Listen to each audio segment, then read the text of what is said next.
And then I want to invite us into just a little mini body scan, if you will, so we can take inventory of not just how our body feels, but how our body is moving in this present situation. So I'm just going to call out different body parts and you can just notice them, or you can engage in some form of movement if that feels good for you. So we're going to start with the entire area above our shoulders. So think about your neck, your head, your face, the sides of your head, your ears, your scalp, the crown of your head.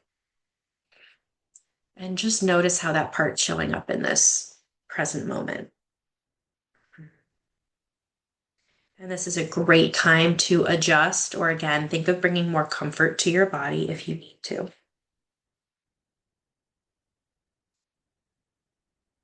And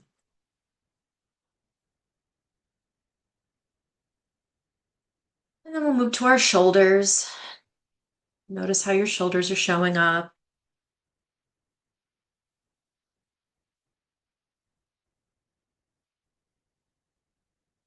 And allow your awareness to draw down your arms. So the area between our shoulders and our elbows. The area between our elbows and our wrists. And all the way down to our fingers.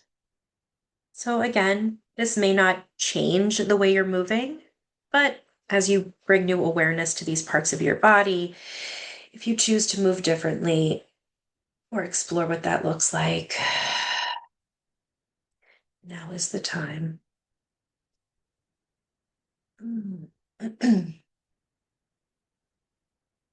Good. So you can stay on a part of the body if you need to.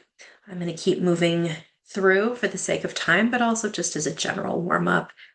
So move to the spot of our chest. This is the front of the body, but also think about the part between the shoulder blades.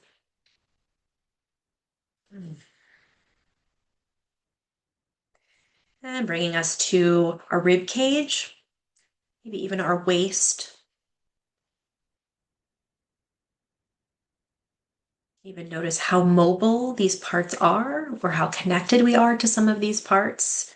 We might not think about certain areas of the body on a regular basis until they present themselves, right? We have a symptom or a twinge or a pain or an itch. Moving to our lower back, maybe mid back even, lower back, lower abdomen, the pelvic region, our hips. Oh my gosh, I don't know if you can hear that. It was my chair creaking, but it sounds like my hips popping. So in case you were wondering, my chair needs an adjustment apparently.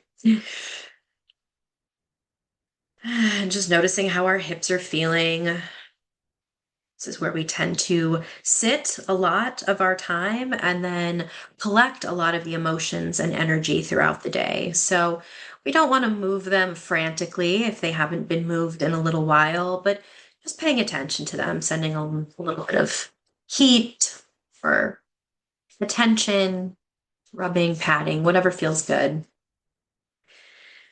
And then becoming aware of the area between our hips and our knees. So this could be your thighs, your hamstrings.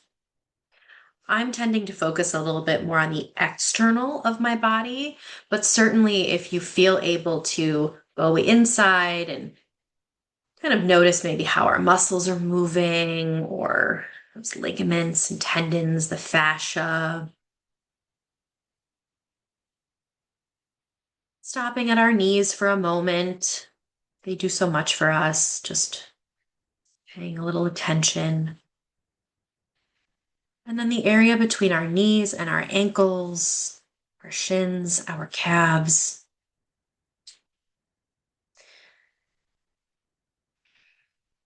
And then giving a moment to move our feet, our ankles, our feet, our toes.